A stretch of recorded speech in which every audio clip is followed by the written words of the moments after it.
तुम परी छोट पिलाटीए गाँ चाहालीर चाट सी आपण एक पिला बेले पढ़ी अनुप्राणित भी होते वर्तमान आपण जो रास्ता देखुं समय सहित यह बदली किंतु यह हूँ से रास्ता जहाँ को मधुबाबू पिलादिने तैयारी करथिले। एठी होथला मधुबाबू रोसई जेतले से बिलातरू फेरिले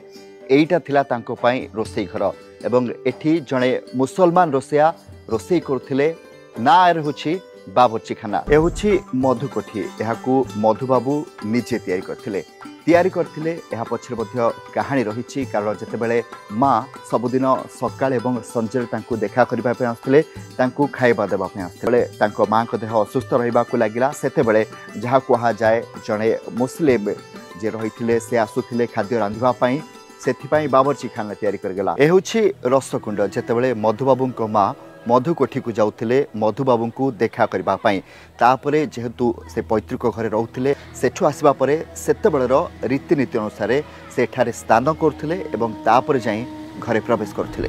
कला घोड़ारे चढ़ीबी